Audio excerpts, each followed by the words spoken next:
events, it's going to be the biggest year yet. Welcome to the Running Man. The rules are simple. Survive 30 days, but the entire nation is hunting you down. The grand prize, $1 billion! Win this game. Change your family's life forever. Hunt him down! People will sell you out in a heartbeat. What is happening? Welcome to the Running Man. I'm back. I'm really back. Why am I here? I'm not dead, right? Disruption on this campus will not be tolerated. If I look crazy, it's because that's how I feel. I don't know how to live in two worlds. There are others. But they're not like us. We need to get out of here now.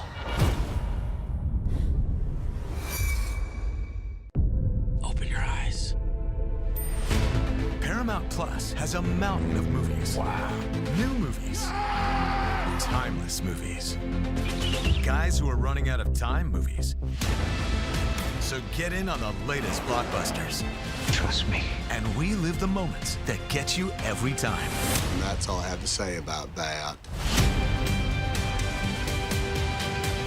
A mountain of movies, now streaming on Paramount Plus. This is European soccer's biggest stage. Written in the stars!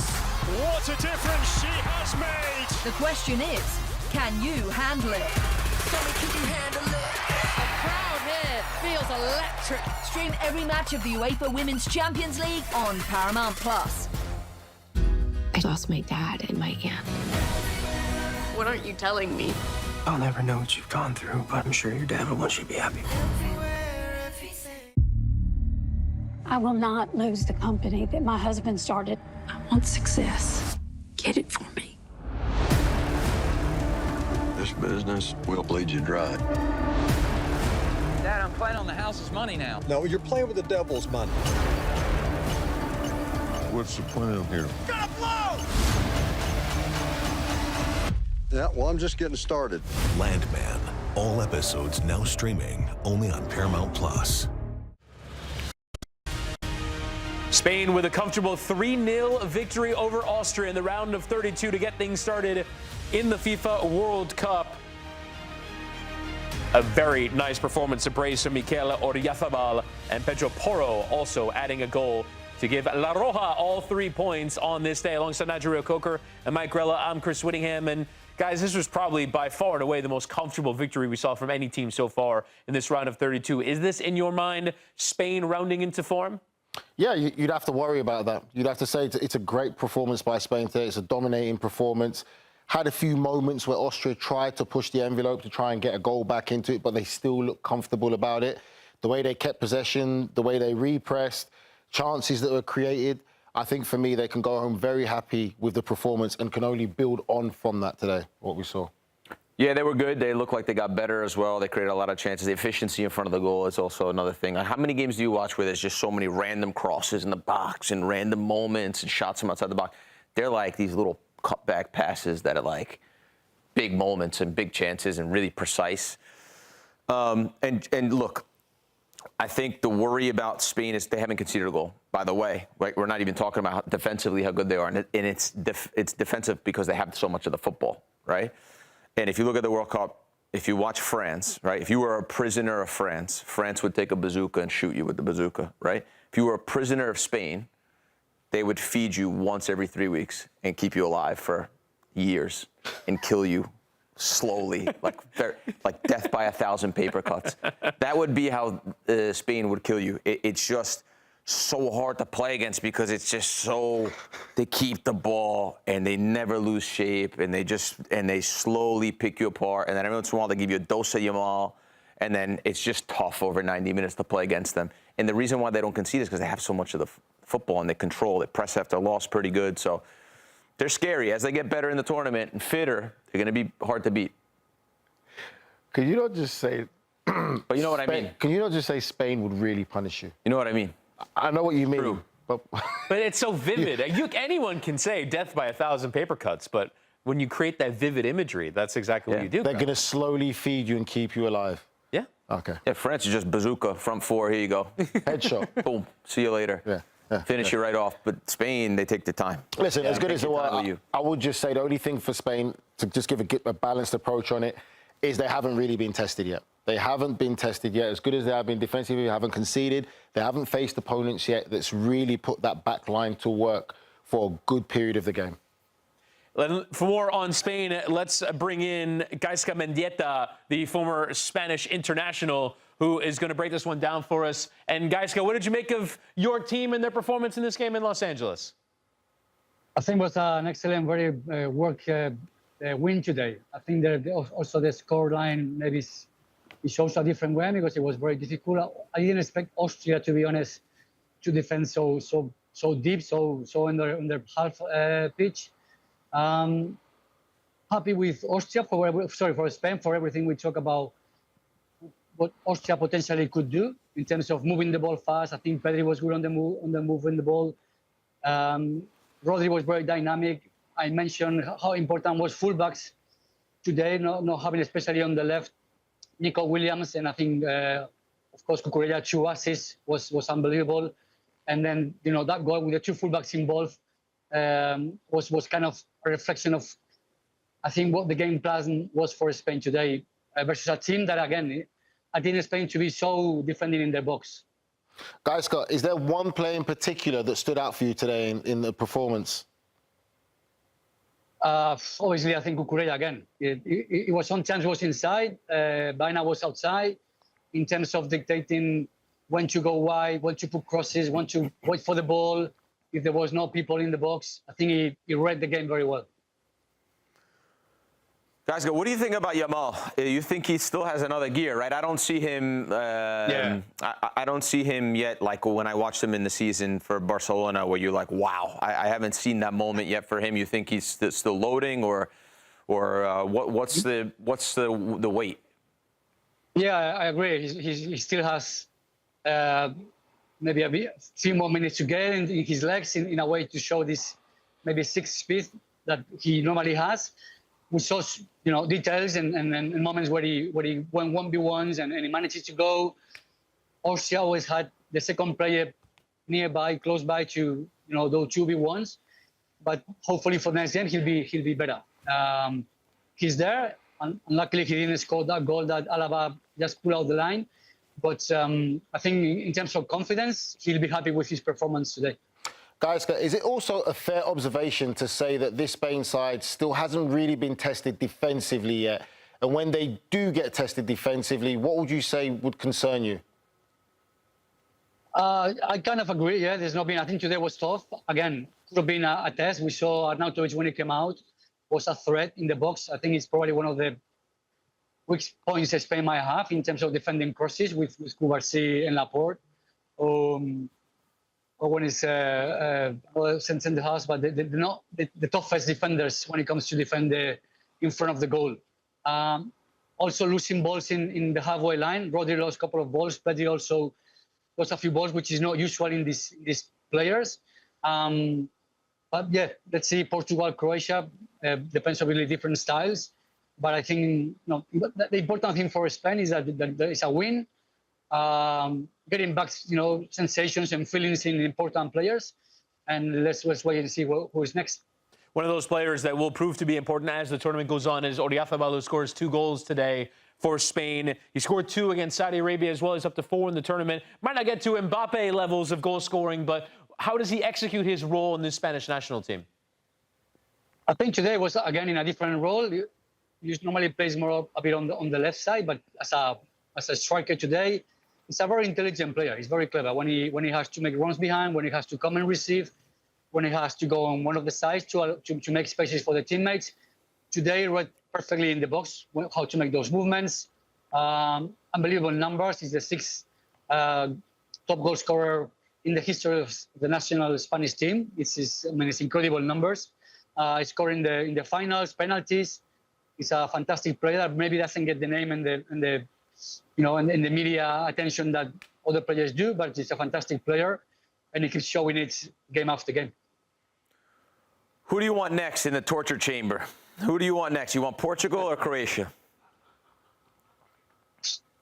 I'll have to be careful what you say now because then we're out. You know, this this will come back to me. I mean, both very tough ones, but I think Croatia will suit us better. The way I saw Portugal live the 2 games, Portugal is not shown what it's capable of yet. I'm expecting at one point they will do. I don't want to be the case against Spain. So let's say, for the sake of it, just Croatia. And if it's Croatia in the next round, what about the United States in the quarterfinal? Is there any thoughts about that, perhaps? That'd be nice, perhaps. We can then discuss US Spain. Let's see what happens. But let's go to the next round first. Look at his cheeky smile. US He's got a and cheeky Spain. smile. No, look, US are doing fantastically. Like, I think Pochetino's job has been incredibly good. You can see how they play, how they defend. But again, let's wait and see.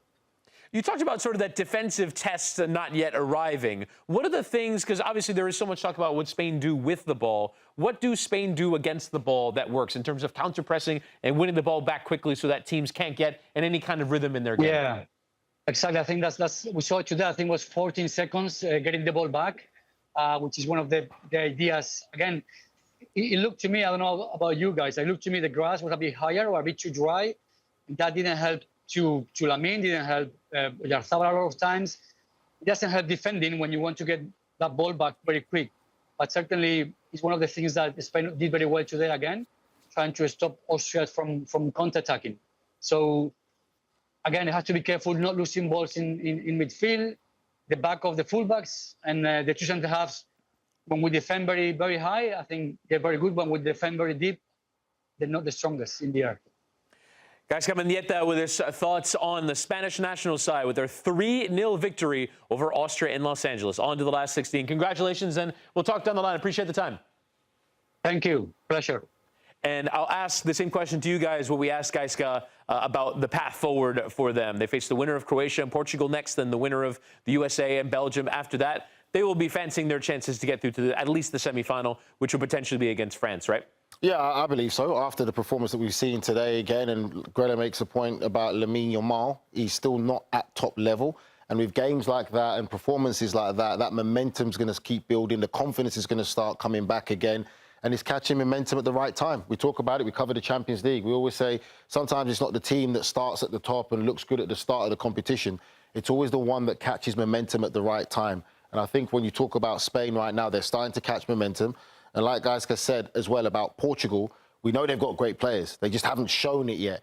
Could this be now, when you talk about the game today against Croatia, or then if they win that, they will play Spain, then are they going to start catching momentum now to really start to show people why they favoured them as the dark horse? Yeah, I just think they're the very nature of the way that they play football and that they in their culture and their DNA is just really difficult because they don't really overexpose themselves too many times. They play a really calculated game. They're the precision of the passing. And again, we haven't seen it yet, but we know it's there. Yeah. But they just put you in games that are like drawn out and it's tough. And like you get the ball back and then they're there to repress it. And then they might even swing it around the back. And then all of a sudden, Cucarella's coming inside, so you got to track him. And Baena goes outside. Then they switch, they rotate again. And the midfielder pops out into the center back position. It's like, I've played against teams, obviously not as good as Spain, but teams that play really well in possession, and it's just it's a nightmare on a hot day, and you can't get the ball, and then they score first, little cutback pass, and it like makes it look so easy, and just so Alaba at the end, he was losing it, screaming his head off because I just think they're regardless of where they go in the tournament and where they finish, and if they hit their potential, they're the most frustrating team to play against for sure. Like I think France's front four, Messi, like they're frustrating for sure because how do you stop them in 1v1 situations if they're running at you and you have a lot of space behind you and they're going to put you in difficult situations. That's what great teams do. But this team makes it impossible. Like if Austria pressed them today, they would have lost the game. If they sat in, which they did most of the game, they would have lost the game. If they played in a mid-block, they would have lost the game. If they took their chances, they would have lost the game. It's like I don't know. I don't know what, if you're a manager going against them, I don't know what you say to do. What do you say about Yamal? You said that Yamal hangs out on the touchline for like 80 minutes in the game, long periods of the game. He hangs out on the touchline. Now you're a left back you're so concerned with him, you can't give him space. So now you shade over to him. Now you got a gap between you and the center back that other guys have run into. It's like every time you solve a problem, they propose another one. And I think that's what they're so great at. That's why they're so difficult to play against. And if they get it right on their day, they can compete with Argentina and France. They form that cohesive identity that goes all the way down the levels. That's why they promoted De La Fuente from coach of the Olympic team to coach of the full national team. But we have to at least look ahead a little bit. If it is the United States in the quarterfinal, which is the dream, right, for the United States to go up against one of these teams. We've seen them play a kind of game against a lesser opponent. What would a game for the U.S. look like against this Spain team? Go on, Mr. U.S., Mr. Believer. You believe, right? I'll tell you how U.S. is going to play. U.S. is going to go and press the football and be in their face and try to win the first one and second one. They play with a high line. Their press after the loss will be really good. And then again, it's going to be how does Spain answer that? Is this pressure that we saw from the U.S., that we saw dismantle Paraguay, dismantle Australia in the first half, dismantle Bosnia, take all their weapons away, take everything away, put them in a game where they actually don't even look like they play football, right? Because that's what the pressure and the press after loss, that's what Adams, McKennie, Tillman in there, the fullbacks, Dest, right? That's what they've been able to do.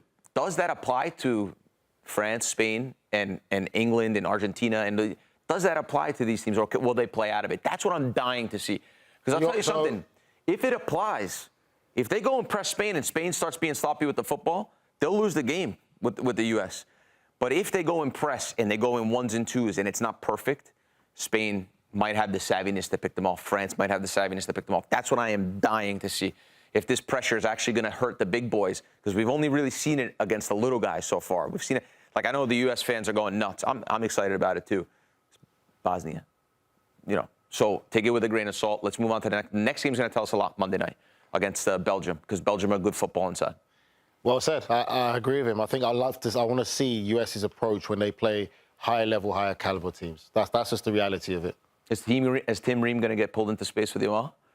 How many players are going to shut down Lamar? Because then you shut the TV off. I mean, it's what happened against Portugal and against Belgium as well in the friendlies in March.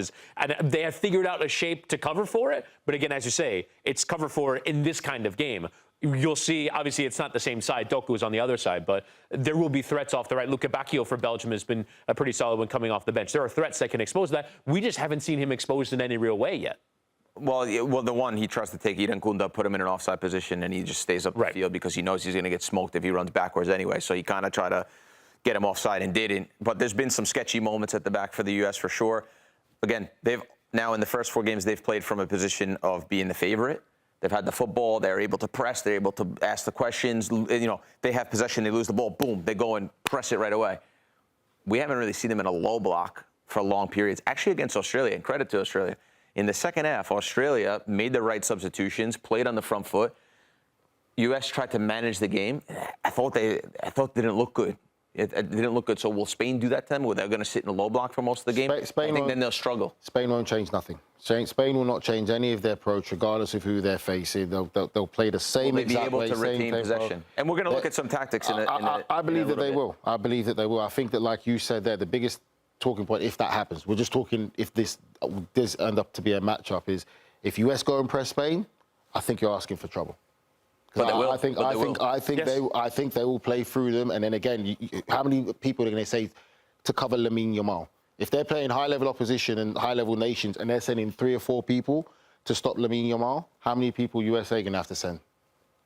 Right. And right now it's Ream and Robinson that are on that left side of the formation. That's a big job for the two of them. But Spain get it done in the last 32. Probably the most comfortable winners of this round so far, beating Austria by 3-0. More on the World Cup is on the way. At the start of every year, I find myself wondering again, constantly questioning life's mysteries. Could I make it in the UFC octagon? When Jeff Probst asks survivors, ready? Do they ever want to say no? Has Dexter ever considered meditation? Will Beth and Rip make it last on the new series Dutton Ranch? If not, Rip, call me. Stream new series and returning favorites, plus huge events. It's going to be the biggest year yet. Welcome to the Running Man. The rules are simple. Survive 30 days. with the entire nation hunting you down. The grand prize, $1 billion. Win this game, change your family's life forever. Hunt him down! People will sell you out in a heartbeat. What is happening? Welcome to the Running Man. I'm back. I'm really back. Why am I here? I'm not dead, right? Disruption on this campus will not be tolerated. If I look crazy, it's because that's how I feel. I don't know how to live in two worlds. There are others. But they're not like us. We need to get out of here now. Open your eyes. Paramount Plus has a mountain of movies. Wow. New movies. Timeless movies. Guys who are running out of time movies. So get in on the latest blockbusters. Trust me. And relive the moments that get you every time. And that's all I have to say about that. A mountain of movies, now streaming on Paramount Plus. This is European soccer's biggest stage. Written in the stars! What a difference she has made! The question is, can you handle it? Tell me, can you handle it? The crowd here feels electric. Stream every match of the UEFA Women's Champions League on Paramount Plus. I lost my dad in my camp. What aren't you telling me? I'll never know what you've gone through, but I'm sure your dad will want you to be happy. I will not lose the company that my husband started. I want success. Get it for me.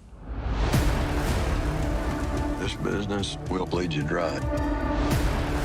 Dad, I'm playing on the house's money now. No, you're playing with the devil's money. What's the plan here? Gonna blow! Yeah, well, I'm just getting started. Landman. All episodes now streaming only on Paramount Plus.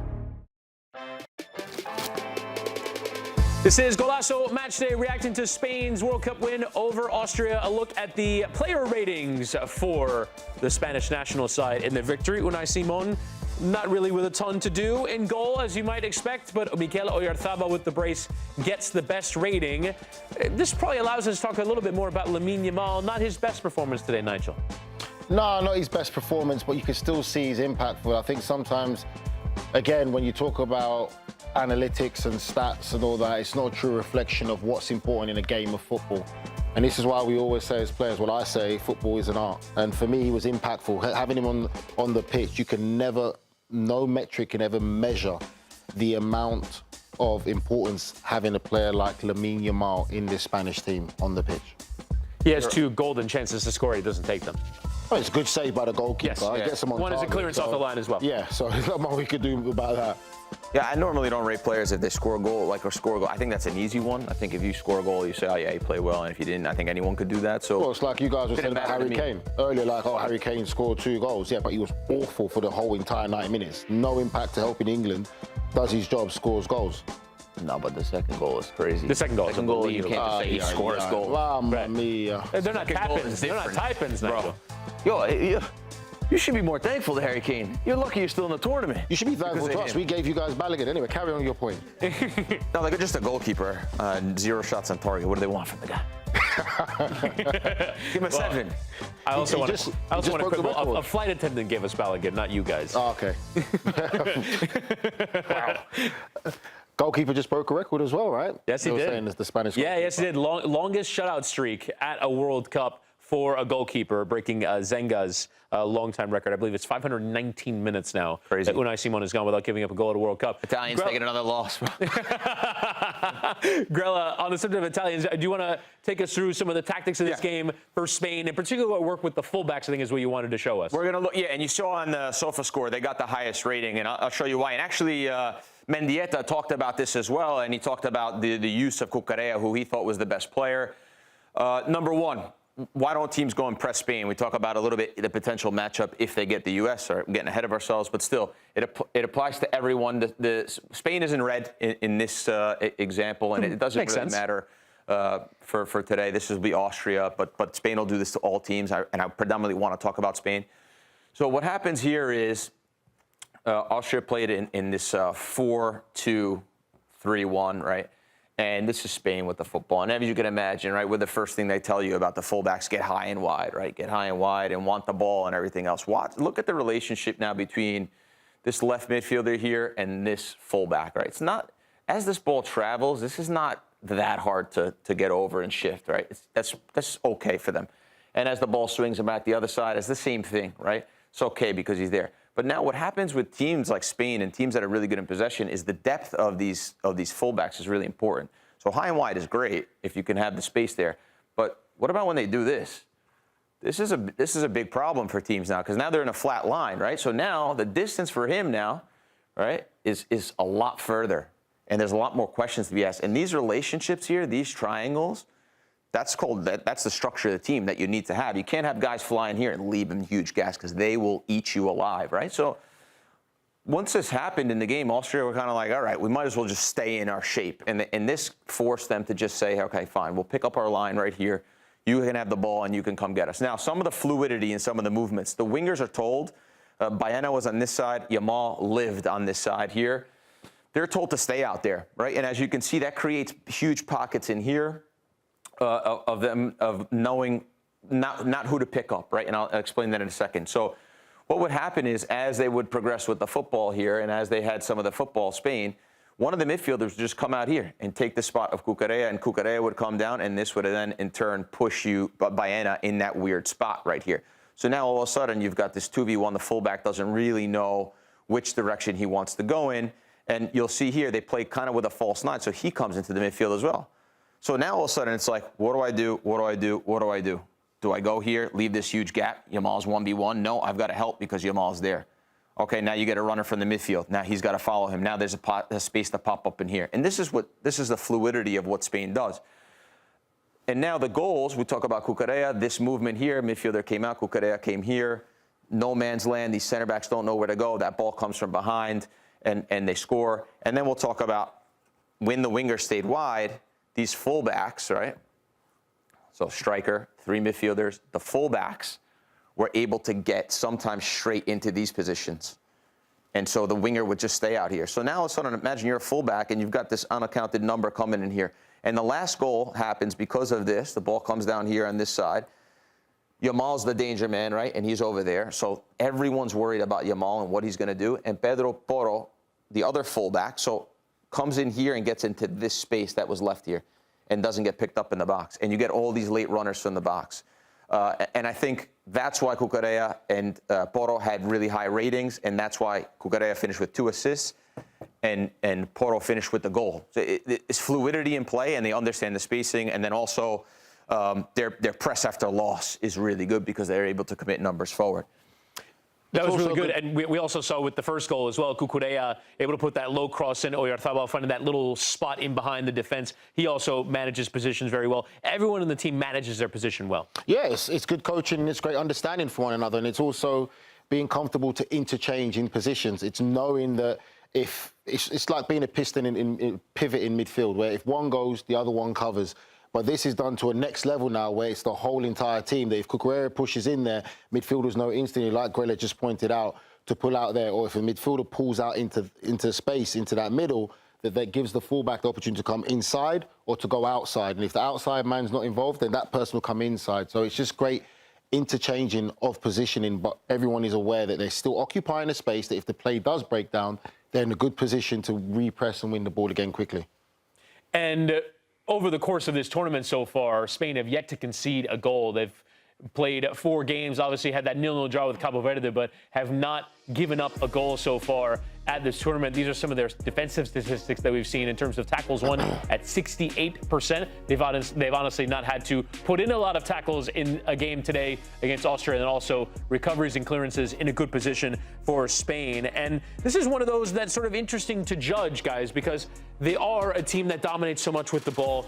The opposition received the ball in bad positions and struggled to get it forward, but Spain also put that pressure on you. What do you make of their defending doing? And do you really think it's been tested given the level of opposition that they've played? They haven't been tested. If we sit here to try to have a conversation, we'll be lying to ourselves. The reality of it is we haven't seen Spain tested yet defensively to the levels that they need to be. I mean, Austria, like we said, good team. We said one of their weaknesses is in the top end of the pitch, about the quality, the dynamism to try and make something happen. And we saw it today. They couldn't do it. They couldn't do anything in the top end of the pitch. One thing, they couldn't even keep the ball, first of all, anyway. How are you going to make things happen if you can't keep possession? As the game died down and Spain were a lot more comfortable, saw a few half chances, crosses coming in, looking a little bit uncomfortable. So for me, I don't think that they've been tested yet. I think the next match, potentially, whether it's Croatia or Portugal, is when we're really going to see them tested. And if it's Portugal, I think that's when you're going to see them tested as well. Because you talk about fullbacks as well, as much as we compliment... I've just gone blank now again. Yamal? Pedro Porro and Cucurella. And Cucurella. You look at the Portuguese fullbacks in Mendes and Semedo or whoever it is. Yeah, on the other side, they like to get forward as well. So that's when it's going to be a test now where you're a wing-back, you like to get forward and score goals and like to be involved in the play and do defensively. Now you're going to go against someone that's going to do the same thing too. So how do they adapt to that scenario that they're going to face a team that's going to play very similar to them? We talk about Spain, or we talk about any team, and we talk about them, okay, what are they like in possession? Then we say, what are they like out of possession? Sometimes when training sessions happen, the managers will say, okay, today we're going to work without the ball. And then today we're going to work with the ball, patterns of play, whatever. Spain, the two are related. So it's not about Spain's defense being good. Their press is really good. Their recoveries are really good. They win the ball back in 14 seconds, which was like 5-6 seconds faster than Austria. It's probably one of the higher ones, right? But to press the ball successfully, you have to be good in possession. Because for you to be good, and you have to be good positionally, for you to be good in possession, so you have a lot of the football and you're close and the positions are so good, that when you turn the ball over, the repress is so easy because you're only 5, 6, 7 yards away from your opponent, which makes it more difficult. If you play longer passes, longer balls, your positions are longer, you try to play in the counter, right? You play channel balls, whatever. It's much more difficult when that ball turns over, for instance, to go and repress the ball because now the distance are 20, 15 yards, 20 yards, 30 yards, right? And also it's the style of play. Like Spain always has the ball and they're all technically sound. They don't risk the ball with no reward, right? So they have it. So when it turns over, they're able to press. When you watch some of these lesser teams who risk the ball and turn it over a lot, it's so hard to go and repress it again. So the key is actually, the key to their defense is literally because of they're so good in possession, not just because the other team can't get it, but because them in possession sets up for the repress because they're so close to the ball already. It's quite funny because I'm laughing because it's kind of very Barcelona-like. And if you look at the amount of players that are in the national team from Barcelona, it's very similar. The only difference is they don't play the Hansi Flick crazy high line, but it's very similar in how they pass and move and how they press and regain possession quickly. He's right. It's always better as a player to have to sprint 5 yards to win the ball. If you're athletic and dynamic, nothing's better than just going 5 yards to try and win the ball, and you go in numbers. You're not going individually, but you go in numbers, you win it quickly, and then you keep possession again. And Spain have been forming this identity for decades now, and it goes through all of their coaches, all their players, and it's the culture. I'll tell you what, hey, Mexico used to do it many, many years ago. The good Mexican teams were very similar like that. If people watch back, you watch back Mexico years ago, Mexico were the first team that really used to do that. I used to love watching Mexico. Used to do that all the time. Mexico were the ones doing it first before Spain really took it over. But they're doing it now, and they're into the last 16 to face the winner of Portugal and Croatia. More on the World Cup is on the way on Golazo Matchday.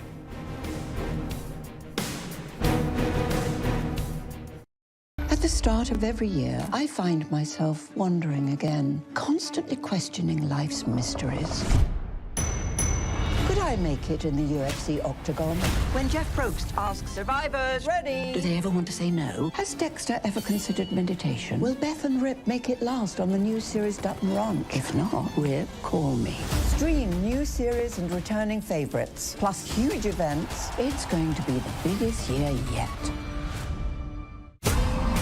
Welcome to the Running Man. The rules are simple. Survive 30 days. But the entire nation hunting you down. The grand prize, $1 billion. Win this game. Change your family's life forever. Hunt him down! People will sell you out in a heartbeat. What is happening? Welcome to the Running Man. I'm back. I'm really back. Why am I here? I'm not dead, right? Disruption on this campus will not be tolerated. If I look crazy, it's because that's how I feel. I don't know how to live in two worlds. There are others. But they're not like us. We need to get out of here now. Open your eyes. Paramount Plus has a mountain of movies. Wow. New movies. Timeless movies. Guys who are running out of time movies. So get in on the latest blockbusters. Trust me. And we live the moments that get you every time. And that's all I have to say about that. A mountain of movies, now streaming on Paramount Plus. This is European soccer's biggest stage. Written in the stars! What a difference she has made! The question is, can you handle it? Can you handle it? The crowd here feels electric. Stream every match of the UEFA Women's Champions League on Paramount Plus. I lost my dad and my aunt. What aren't you telling me? I'll never know what you've gone through, but I'm sure your dad will want you to be happy. I will not lose the company that my husband started. I want success. Get it for me. This business will bleed you dry. Dad, I'm playing on the house's money now. No, you're playing with the devil's money. What's the plan here? Gonna blow! Yeah, well, I'm just getting started. Landman. All episodes now streaming only on Paramount Plus. This is the Golazo Network talking World Cup throughout the entire day. Our betting expert Mackenzie Brooks is on the board, I should say, with over 1.5 goals in this one. To be fair, admittedly low bar. She could have taken the risk and gone for over 2.5 and gotten over the line anyway. But the first leg of her 3-leg parlay is on the board. Portugal to win or advance in regulation is next. And then, of course, in the late kickoff, she has both teams to score between Switzerland and Algeria, with a bonus bet of Algeria going over on 11 shots. Now, for our bets today, we were asked to pick the first goal scorer of the game. Unfortunately, none of us went for Mikel Oyarzabal, who it ended up beating. We went for Yamal, I went for Marcel Sabitzer, and you went for Dani Olmo as well, who had a couple of really good chances as well in the other parts of the game. Olmo had a strike in the first, 3 minutes? He caught it so sweet, and he hit his own bloody player in the box. Unbelievable. That was going in the back of the net. That would have been me, right back at the top of the table.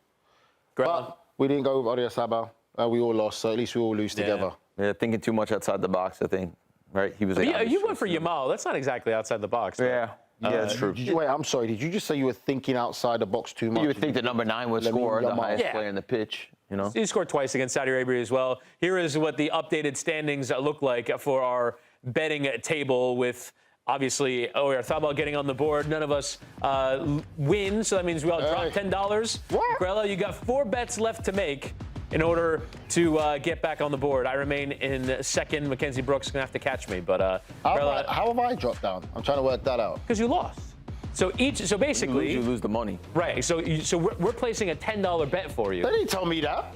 How do you? We all started with $100. And so how do you think anyone goes? You're placing a $10 bet. I was forced to bet today then, because I didn't want to bet. I was happy to stay where I was at. That's the job. That's what we're here to do. We're here to make bets. Well, at least Grella's underneath me. That is your one Not for saving long. grace. You're underneath. Not for long. You're still underneath. Not for long. Look up. Wait till the tournament's over. I'm not going to be underneath you. Keep looking. I'm not going to be below you. Yeah, you're going to stay below me. We'll get there. What did Marcelo hit to get up to 275? So he hit one parlay. Japan, Netherlands. Yes. Right. So all bets are $10, right? All bets are $10. So he Van hit Dijk, Japan, Netherlands draw, and Van Dijk to score at plus 2,200. I was sitting there when he said it. He's been dining out on it since. Wow. Marcelo, it's going to be tough to catch him with winning that one. Let's take a look at the odds for the next match in this one. Portugal, quite significant favorites at minus 150. The draw goes off at plus 280. That, of course, meaning it would go to extra time. And then Croatia is plus 450 to win this one. Guys, do you think that's Croatia a little bit too big of underdogs here? I think, again, it's just people will be looking at the dynamism of Portugal. Yes, we talk about Ronaldo, but the other players that they've got in this team, young, athletic, you've got other players who can still come off the bench. There's so many names you can name in this Portuguese side, and I think if there's a game that Portugal shows who they really are in this World Cup, this is the game now. This is the game, this is the moment. It's knockout stages now. There's no more safety of group and going for, like, you have to show you mean business today. So I'm not surprised that Portugal are favourites, if I'm honest with you, but I still never rule out Croatia. Like Portugal favourites no matter what, but I do think that there's some value in the Croatia side right there. I think plus 450 is a little disrespectful to them for what they're able to do. We saw the first half against England. They got a lot of quality in the team, so I like the value of the Croatia bet. And the other thing, too, to consider yourself with as it relates to this Portugal-Croatia game being played in Toronto tonight, there is quite a significant heat wave going through the northeast of the United States and into Canada as well. They're expecting a 94-degree heat index at kickoff and potential thunderstorms as well. So the weather can certainly play its role. We haven't seen that happen at too many matches at this World Cup so far. Coming up, we'll still have more build-up to Portugal and Croatia, and much more on the World Cup is on the way. Stay with us on the Golazo Network. At the start of every year, I find myself wondering again, constantly questioning life's mysteries. Could I make it in the UFC octagon? When Jeff Probst asks survivors, ready? Do they ever want to say no? Has Dexter ever considered meditation? Will Beth and Rip make it last on the new series Dutton Ranch? If not, Rip, call me. Stream new series and returning favorites, plus huge events. It's going to be the biggest year yet. Welcome to the Running Man. The rules are simple. Survive 30 days, but the entire nation hunting you down. The grand prize, $1 billion. Win this game. Change your family's life forever. Hunt him down! People will sell you out in a heartbeat. What is happening? Welcome to the Running Man. I'm back. I'm really back. Why am I here? I'm not dead, right? Disruption on this campus will not be tolerated. If I look crazy, it's because that's how I feel. I don't know how to live in two worlds. There are others. But they're not like us. We need to get out of here now. Open your eyes. Paramount Plus has a mountain of movies. Wow. New movies. Timeless movies. Guys who are running out of time movies. So get in on the latest blockbusters. Trust me. And relive the moments that get you every time. And that's all I have to say about that. A mountain of movies, now streaming on Paramount Plus. This is European soccer's biggest stage. Written in the stars! What a difference she has made! The question is, can you handle it? Tell me, can you handle it? The crowd here feels electric. Stream every match of the UEFA Women's Champions League on Paramount Plus. I lost my dad and my aunt. What aren't you telling me? I'll never know what you've gone through, but I'm sure your dad would want you to be happy. I will not lose the company that my husband started. I want success. Get it for me. This business will bleed you dry. Dad, I'm playing on the house's money now. No, you're playing with the devil's money. What's the plan here? Gonna blow! Yeah, well, I'm just getting started. Landman. All episodes now streaming only on Paramount Plus.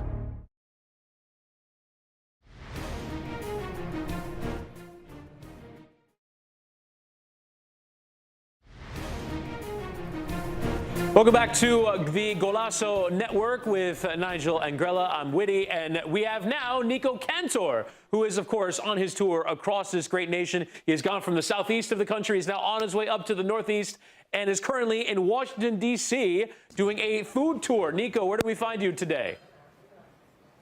Guys, yes, we are at Spicy Water, an Ivorian restaurant, and obviously we wanted to give a little nod to West Africa and a lot of the African teams that are playing at this World Cup.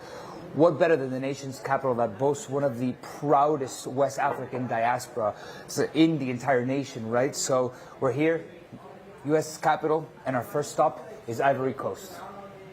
Nico, you are an international man, one of my good friends here, and I love the way that you treat life. And obviously we talk about the World Cup and how these African nations have also done well in the World Cup. And now we're taking it to the cuisine. Would you like to tell us what you have in front of you, please? Yes, absolutely, Nigel. And I must admit, almost embarrassingly so, this is the first time that I'm trying jollof rice ever in my life. Okay, pause there for 1 second, we're Nico. doing a little tour. Yeah, oh, sorry. Here, there you go. Now, this is your first time trying jollof rice, which is a West African cuisine, and it's more about the rice. So it's not only just cooked in Ivory Coast, it's also Nigeria, Liberia, Gambia, Ghana. So all the West African countries have a laugh and a joke about the jollof rice. I just want to say quickly, Mike Grella has had Nigel Reo-Coker's jollof rice when he's been invited to my house and he's had it. Nice. How was it? Was it good?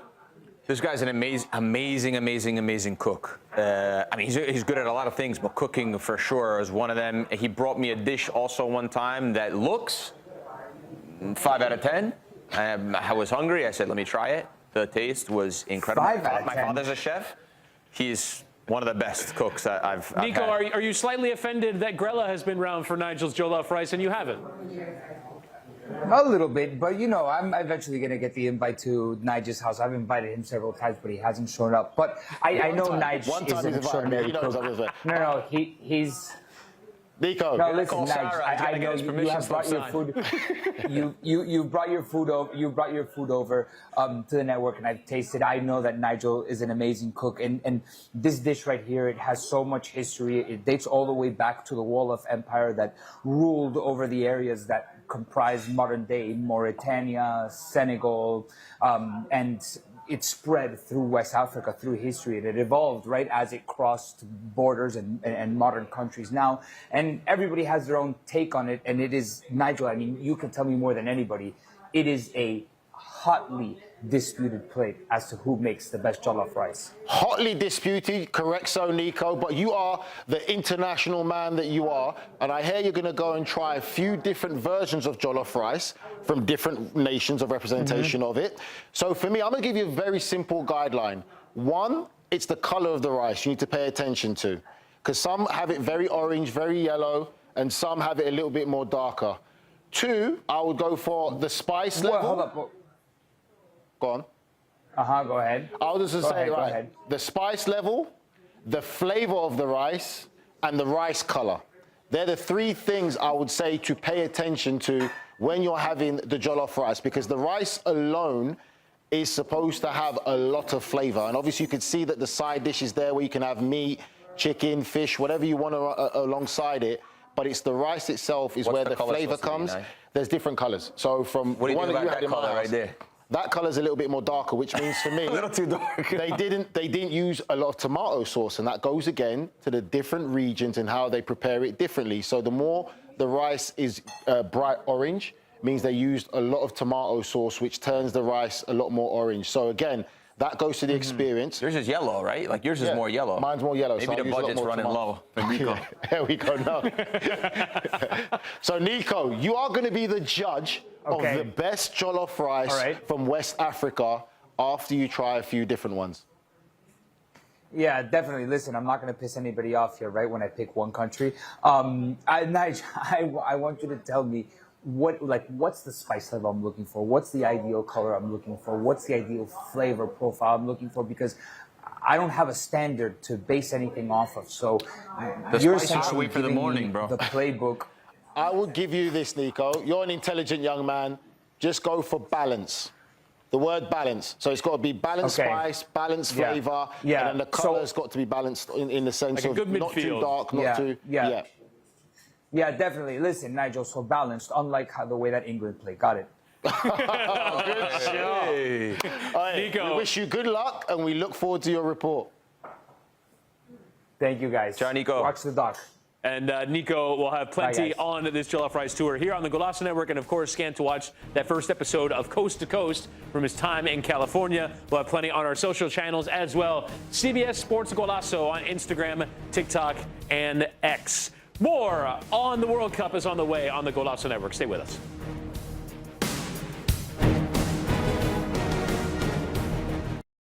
start of every year, I find myself wondering again, constantly questioning life's mysteries.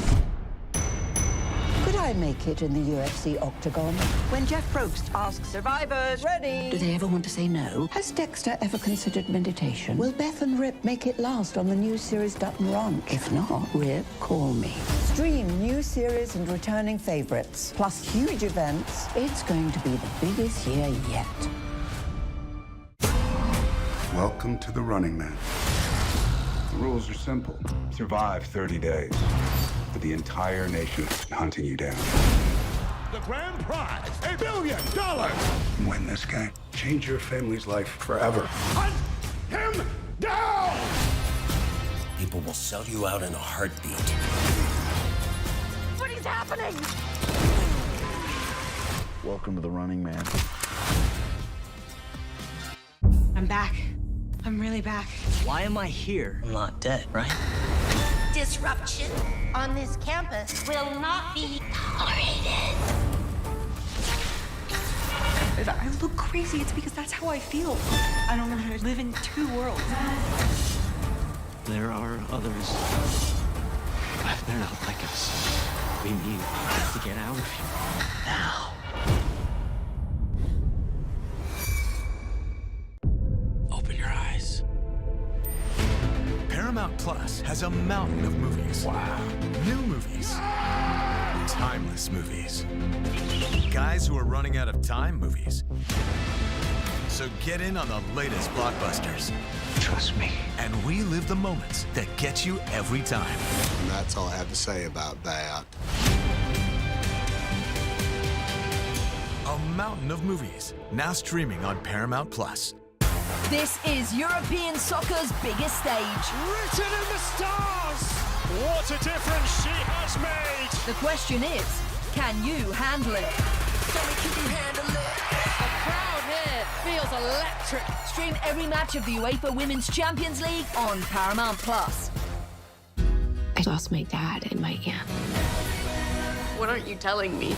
I'll never know what you've gone through, but I'm sure your dad will want you to be happy. I will not lose the company that my husband started. I want success. Get it for me. This business will bleed you dry. Dad, I'm playing on the house's money now. No, you're playing with the devil's money. What's the plan here? Gotta blow! Yeah, well, I'm just getting started. Landman. All episodes now streaming only on Paramount Plus. We return to Canada for our second match of the World Cup on this Thursday. BMO Field in Toronto is the venue as Portugal take on Croatia. Portugal hoping to advance to the last 16. Croatia proving themselves formidable opposition in the last two tournaments, finishing third and second, respectively. And for more on the Portuguese national side, let's bring in the former Portugal international, Luis Boamorte, onto the program. Luis, thank you so much for joining us. Coming out of that match against Colombia, what's the feeling going into this knockout round now around Portugal? Hello, guys. Hi, everyone. From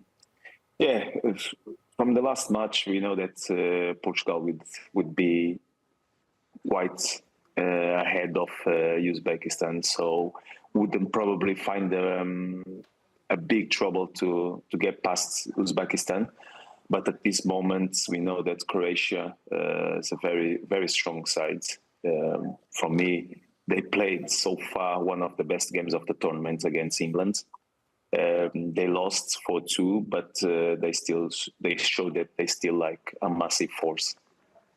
Luis, what's going on with Portugal? I expected to see a team like unbelievable in the first three games, but we haven't really seen it. What's the keys to the game? What do they have to do better to see the potential that Portugal can play at? Yeah, so far Portugal have been looking a bit leggy. A lot of noise being made around Ronaldo, so the team didn't really had the chance to concentrate in what they have to do and what they can do. Not because of the media, but because of themselves, because at this stage of the competition, with the number of tournaments that most of the players over there they have, most of the amount of cups they have, they should be able to deal with this noise from the press, and then go to the pitch and deliver. So far, we all know and we all have noticed that Portugal haven't played at their full strength. We're not gonna be silly to say, okay, because we beat Uzbekistan, that here we go, we're gonna be the world champions, because we knew that the potential for Uzbekistan. Of course, that Portugal is the merit because they went there and they deliver. But we know that the tougher matches will come now. So, and I understand when you say, because I have the same feeling as you, because we complain as a supporters, Portuguese supporters, we complain because we know what they deliver in their clubs when they play for their clubs, what they able to deliver, what they're capable to deliver. And so far in the national team, they haven't done that. Luis, Portugal didn't come into this tournament as favourites. They came in as probably the strongest dark horse, as people would say. They haven't put in the performances yet. But tonight, it's knockout stage now. We know what's at stake. Are we going to see the real Portugal today? And how much pressure are these players under tonight's performance? Yeah, they know that they're under massive pressure by now, because they reckon like they've been criticized a lot because of the performance they've been delivered. We expecting like the next round, good Portugal-Spain or Spain-Portugal. So for that, they need to beat Croatia. But on the other hand, Croatia is a very mature team. You know, the players they have there, like the experience, the way they play. You know, so we expect a very good game. But today I'm expecting Portugal to show more. The manager once more make a couple changes, or to be honest, one was expecting to play and we didn't expect him to be left out in the last match. That was Neves, João Neves, and Leão today. Leão is starting tonight, so we're expecting really like offensive force with creativity, very aggressive when they're facing the opposition. Luis, I was going to say quickly, speaking of Rafael Leão, I'm a big fan of him, very intriguing player. Is he going to ever reach his potential of what we've seen and what we believe at international level? Yeah, that's what I was speaking with my kids as well. What Leão is going to be doing, what Leão is capable to do, is he ever going to deliver? Because we've seen that he has potential, but he's one of the players that so far, 1 minute he's awake, next minute he goes to sleep, then he's awake again, then so he's very inconsistent. And for this level, especially in the tournaments like European Championship, World Cups, you don't have a chance to wake up. 1 minute you go to sleep, the next minute you awake and you're part of the game. Now you need to be consistent on and on. And when people recognize your strengths and your qualities, people expecting you to deliver all the time. And Leão is one of the the match against Uzbekistan. He came on, then he was like away from the match. Then next minute he scored a great goal. Then he went to sleep again. So this is inconsistency by this type of or this kind of player when he has all the attributes to deliver for 90 minutes. But why he doesn't do it? Yeah, that's a question mark. Luis, Let me correct myself because last match was against Colombia, Portugal, and I was talking about Uzbekistan because there was a lot of noise when we beat Uzbekistan, because against Congo, we were the worst team in the world. Then when we beat Uzbekistan, then we're going to be the world champions again. Then when we drew against Colombia, then the performance wasn't good. Then we're back to the worst team in the world. Wow, you sound like England, Luis, even though it's Portugal, but very close. Yeah, you play with Nigel. That's what he does on TV. 1 minute he's falling asleep, the next minute he's awake. So I know what you mean. I feel like I have Leão next to me. Nigel, why? Because you won't like that, Nigel, you know? Luis, thank you so much for joining us here with the build-up to Portugal. Best of luck, and I hope you enjoy the game. Okay, thank you very much, guys. Enjoy the match, and I'll speak to you after. Yeah, thank you so much. And let's get straight into the starting lineups then. First for Portugal, and we mentioned it there, Rafa Leao is the big change down that left side of that forward line. João Neves also comes in for Ruben Neves in that midfield. Yeah, again, this team is really good on paper. Mendes probably one of the best left backs in the world, no question about it. You have Rafael Leao. He showed some unbelievable flashes at the end of the last game against Colombia on the counterattack. I think in World Cup football, you have a little bit more space. So he's going to be a huge weapon for them, too. But again, just like Luis was saying, you don't know which one is going to show up. Fernandes, obviously, in the midfield, very important player. Neto there, pace, power, all those amazing things. The big talking point, Ronaldo up top, right? And whether you want to play with him or not, right? I think that we talk a lot about him. Me in particular, I think that at the age that he is, it's difficult to get 90 good minutes out of him. I think he was pretty irrelevant against Colombia, pretty irrelevant against DR Congo. The thing is still, for Roberto Martinez, and this is what fans have to understand, is if you don't play him, it's just a bigger story. If you play him, it's just a bigger story. It's just he's such a big character and such a big ego that no matter what you do, and Luis just said it, he's always going to be the storyline. So I think that has a little bit maybe taken away from the team, but we'll see. Tonight's a big moment for them. Then they have obviously very good players on the bench as well that they can make the change. With Conceição, we watch him in Serie A, one of our properties at Juventus. Really dangerous guy as well. So if they need him, he can come on. João Felix needs a revival of sorts because he hasn't been good for a little while. But this is a star-studded team. I mean, they got talent everywhere in this team. The disappointing thing for me with Portugal, Witty, is this. Best midfield pair in the world. And then with this guy up top there, this triangle should be doing way better than what we've seen so far for Portugal. Because you talk about every aspect of a midfield players that you say world-class level for what they can do, how they can influence a game, control a game. And then you've got Bruno Fernandes for the ability he has to make things happen.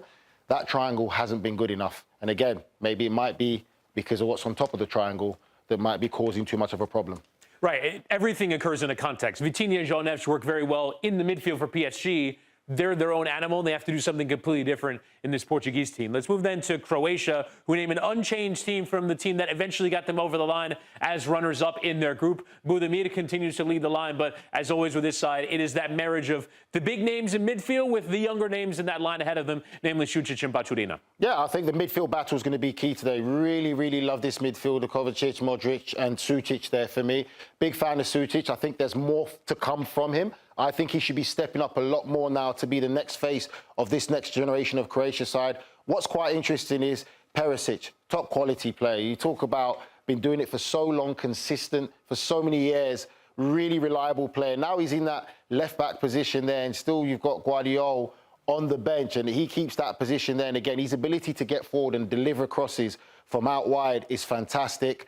Baturina, again, another really talented young player. You know, they've been hyped to say that he's probably the next Luka Modric, but still hasn't shown us that mindset yet. Has got the quality. You've seen it in games in what he's done, especially in that England game with how he took his goal, but still needs to do more. But when you look at this Croatia side, they're going to work hard. They're going to be defensively organised. They're going to compete, and they've got quality. There'll be moments where they can really hurt you.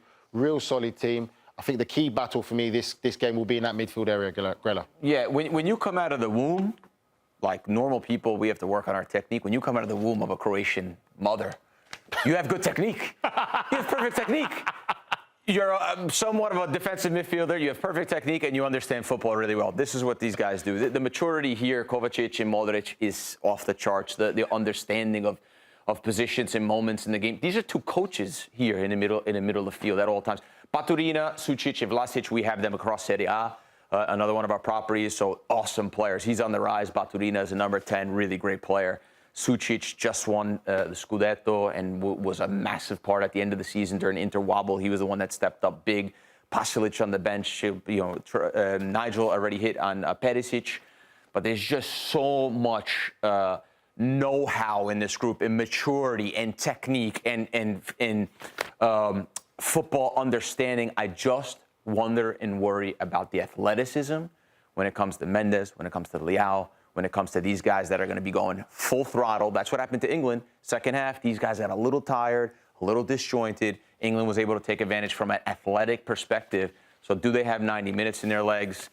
That's what we'll wait to see. Guardiola also on the bench. Obviously, Man City, big piece of what they do, plays as a center back or a full back. So if they need him, he'll be ready. And the crazy thing about Guardiola is, you said he plays on the back, obviously, you know, but he's got so much quality. He scores. You wouldn't be surprised to put him in the midfield, in an attacking role, because I guarantee he could influence the game. I told you, they're all born defensive midfielder. They can all play defensive midfielder, for sure. All 26 players in the squad. Apparently, they all come out technically gifted. 100%. Yeah, they can. Show me a Croatian with bad technique. Go ahead. I dare you. You never find I dare you. You couldn't. You absolutely couldn't. And Croatia take on Portugal. This is another matchup in the round of 32 that is almost overqualified. Portugal, 5th ranked in the world. Croatia, 11th ranked in the world. So 2 top 11 teams facing off in Toronto. This is what it looks like. A potential for an absolutely sensational atmosphere outside the ground in Toronto. The Portuguese fans getting ready. We'll continue our build-up to kickoff next. At the start of every year, I find myself wondering again, constantly questioning life's mysteries. Could I make it in the UFC octagon? When Jeff Probst asks survivors, ready? Do they ever want to say no? Has Dexter ever considered meditation? Will Beth and Rip make it last on the new series Dutton Ranch? If not, Rip, call me. Stream new series and returning favorites, plus huge events. It's going to be the biggest year yet. Welcome to the Running Man. The rules are simple. Survive 30 days, but the entire nation is hunting you down. The grand prize, $1 billion. Win this game. Change your family's life forever. Hunt him down! People will sell you out in a heartbeat. What is happening? Welcome to the Running Man. I'm back. I'm really back. Why am I here? I'm not dead, right? Disruption on this campus will not be tolerated. I look crazy. It's because that's how I feel. I don't know how to live in 2 worlds. There are others. But they're not like us. We need to get out of here now.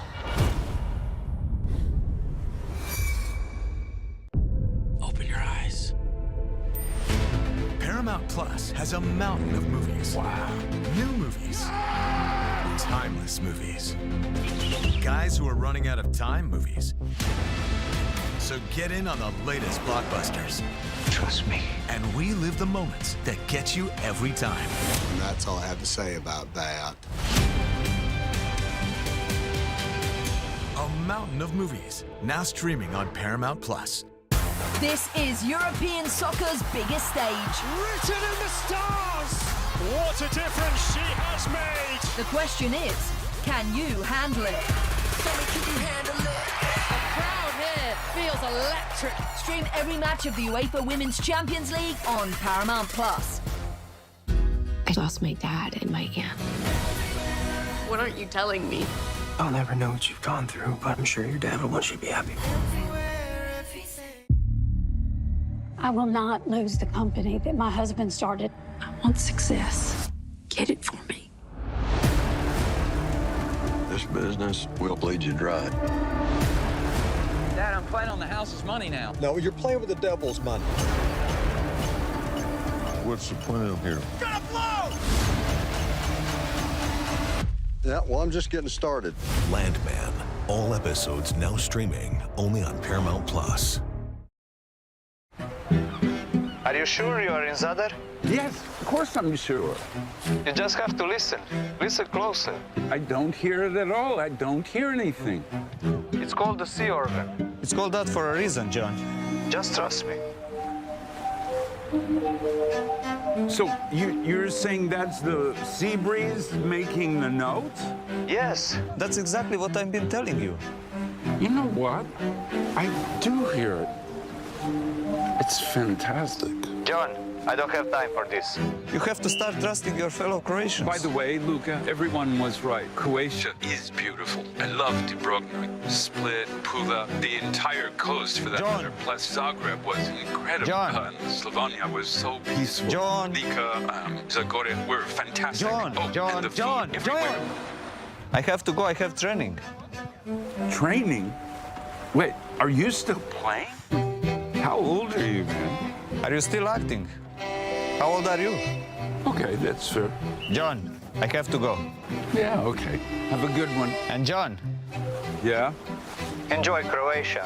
But please delete my number. Thanks for nothing. Both Luka Modric and John Malkovich making fun of each other for each other's age. By the way, been to Croatia, went to Croatia on vacation last summer. Absolutely gorgeous place. What a place to go. But those are obviously two of the older stars of Croatian descent. Let's talk about some of the younger players. We talked about it a bit in lineups earlier with Baturina and Vlasic and Sucic in that line in behind the striker Budimir. That seems to be that next era of Croatian player. There is a bit of a worry of what comes after the Modric, Perisic, and Kovacic era. There are some players that are starting to show signs that they can carry that mantle. Yeah, I'm a big fan of Sucic. I really like how he plays the game of football in midfield for me. I think there's great potential there. I think we haven't really scratched the surface of the talent that he has. Again, it's all good what we say about these players and how talented they are, but at the end of the day, they have to go and do it. They have to go and want to be the best. You know, there's so many players we can talk about, but I'll probably say Sucic for me and Baturina are the next two really that could take this Croatian national side to another level. But it's all good them having the talent, but if they don't have the application, the desire to want to be and to really be a top player in world football, it will never happen. Yeah, I think we talk about ability. We talked about that before, about how a lot of Croatian players, you know, I was making a joke, but a lot of Croatian players very technically sound and really understand the game. But also, to be a footballer, and a lot of people don't understand this, you have to have also a certain personality of discipline, of being on time, of being a good teammate, of sacrifice, of working hard. I think a lot of the Croatians are built in. Like, it's very rare you hear about like a Croatian player, at least not one I can think of, that's like a hard to deal with or a hard personality. They just all work so hard. Modric is obviously leading that group, and he's a perfect example of, I think, what the group is. As far as Sucic, Inter had a midfield, one of the best in Europe, went to 2 Champions League finals. Obviously, you know that, Woody, in 3 years.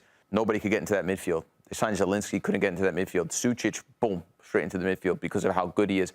Baturina, nobody could get into the Como lineup. Obviously, they made Champions League football, historic season for them. Baturina at the end of the season, in the later stage of the season, was a massive part of what they were doing. He was scoring unbelievable goals, forced himself into the lineup. These guys, so hard to keep on the bench. Atalanta, Pasalic has been there forever. They try to kind of push him on the side, boom, shows up in the starting lineup in the big moments because they need him.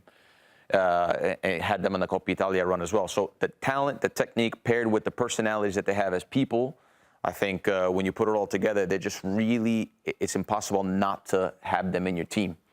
And so that's why when you have the national team playing, you get a really cohesive group, a group that's on the same page. They just are a little bit more mature. I think Luis said the word mature, or Nigel. They're a little bit older, a little bit more mature. And can they play in the heat for 90 minutes? Games come back to back to back to back. That's my only concern about that. Well, one thing also we've got to put in there as well is it's also the generation change. And that goes for a lot of nations, not just Croatia as well. When you talk about these younger generation of players coming through, sometimes we criticize them so much, but I think it's also we forget that the world changed. Everything changes. And maybe these young players don't have the same mindset and mentality that the older generation players had.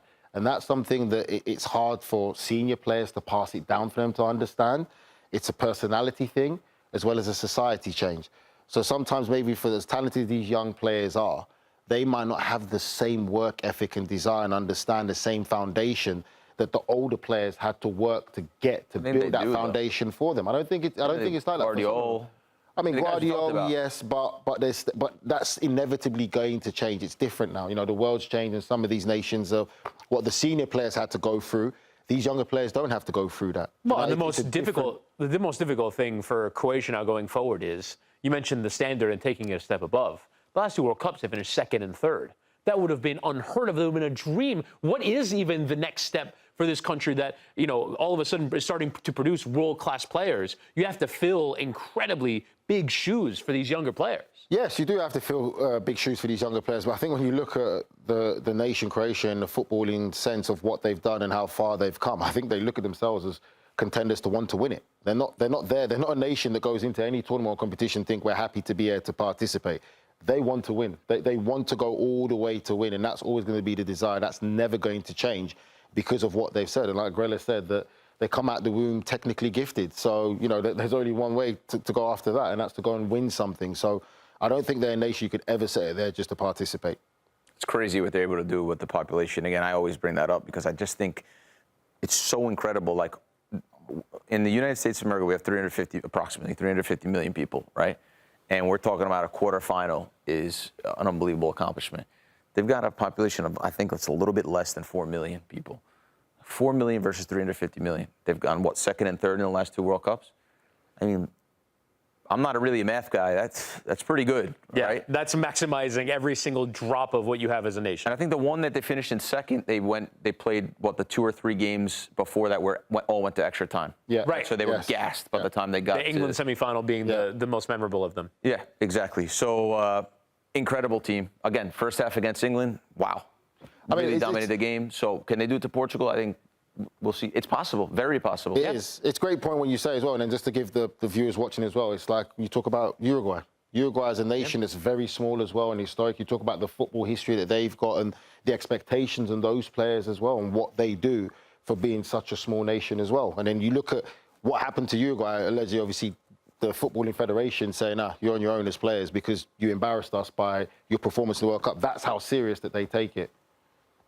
And Croatia hoping to get something done against Portugal in this knockout round match. Will be an incredible heavyweight fight in Toronto. It will be a hot one. You mentioned the heat, the conditions will definitely play a role in this one. We'll be back at halftime of the game to talk about it. Portugal and Croatia is on the way. We'll talk to you at the break. At the start of every year, I find myself wondering again, constantly questioning life's mysteries. Could I make it in the UFC